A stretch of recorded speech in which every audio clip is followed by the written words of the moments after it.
أعوذ بالله من الشيطان الرجيم بسم الله الرحمن الرحيم نحمده ونصلي على رسوله الكريم وعلى عبده المسيح الموعود. Assalamu alaikum to everyone tuning in.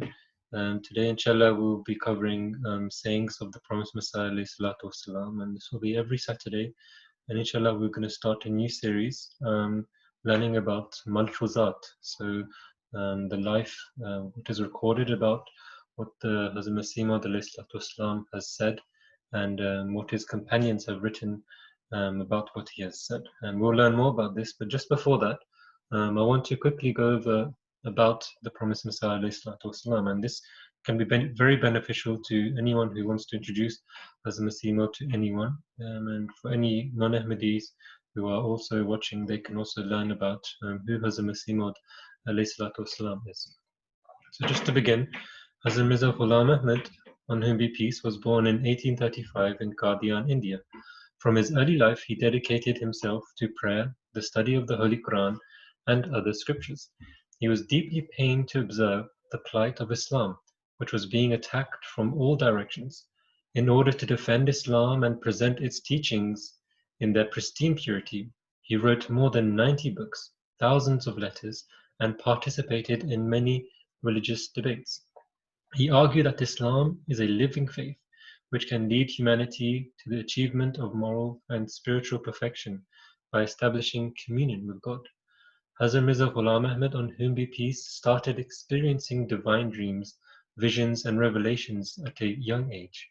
In 1889, under divine command, he started accepting initiation, Bai'at, into the Ahmadiyya Muslim community. He continued to receive divine revelations and was thereafter commanded by God to announce that he was the divinely appointed reformer of the latter days, as prophesied by various religions under different titles. He claimed to be the same promised Messiah and Mahdi whose advent had been prophesied by the Holy Prophet Muhammad sallallahu alaihi wasallam, peace and blessings of Allah be upon him. The Ahmadiyya Muslim community is now established in more than 200 countries of the world. After the demise of the Promised Messiah, on whom be peace, in 1908, the institution of Khilafat successorship was established to continue his mission in fulfilling of the prophecies made in the Holy Quran and by the Holy Prophet Muhammad, peace and blessings of Allah be upon him. Hazrat Mirza Masroor Ahmad, may Allah be his helper, is the fifth successor to the Promised Messiah, on whom be peace, and the present head of the Ahmadiyya Muslim community. So this was a short introduction of who Hazrat Masih Maud is. Now we will inshallah go into some of his work. His work, his words, what he has said and what he has written can be categorized into 4 different categories. And we will look at these 4 different categories now, and then we will look into one of them and expand on that one. So firstly, how were his words recorded?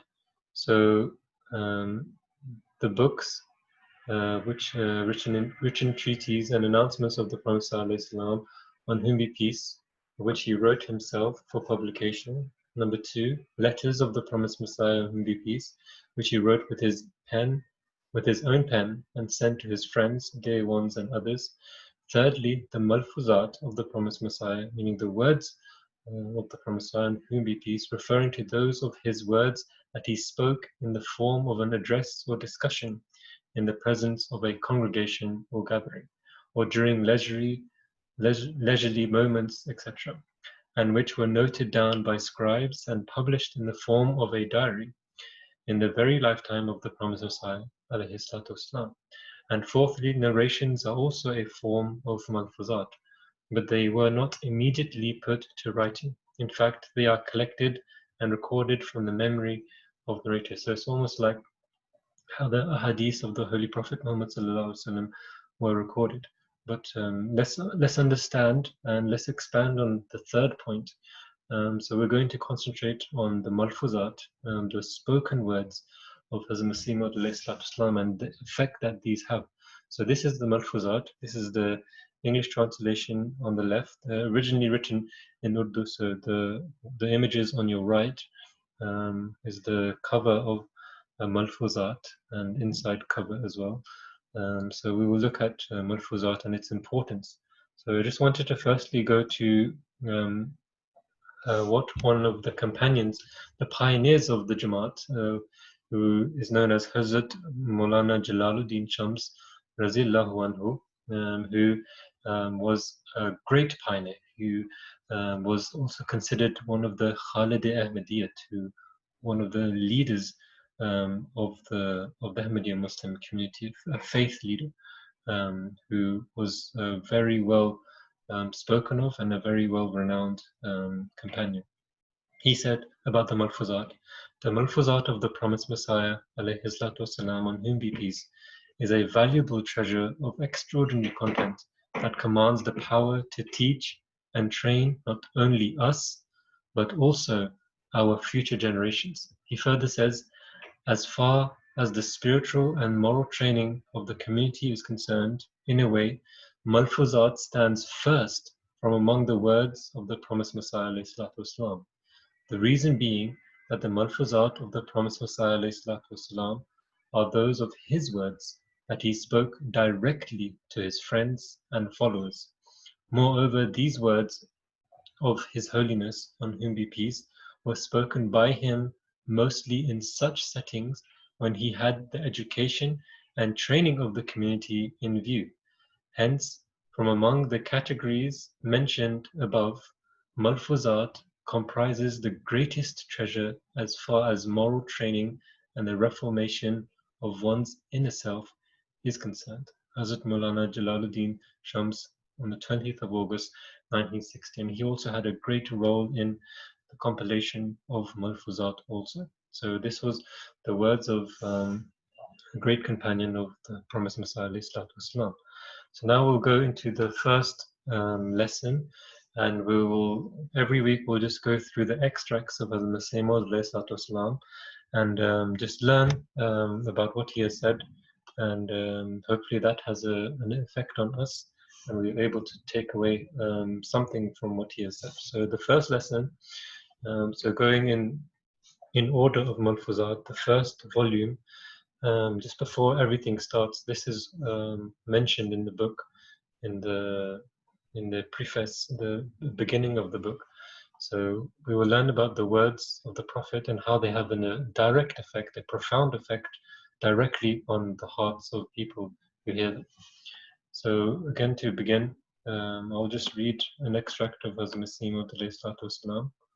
So he says, there can be no doubt, in fact, that these verbal discourses, which have taken place in the past or even now, or if I make an address of my own accord at an appropriate time and place, in certain cases, proves more beneficial, effective, and swifter in touching people's hearts than reaching them through books. That is why all the prophets have relied on this method, with the exception of the word of Allah Almighty, which was recorded in writing with special care and published.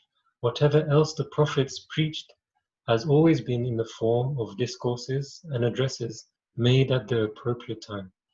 The general practice of the prophets was to find strength from the soul and make addresses like wise lectures at times of need, in various gatherings and assemblies, in view of their specific circumstances.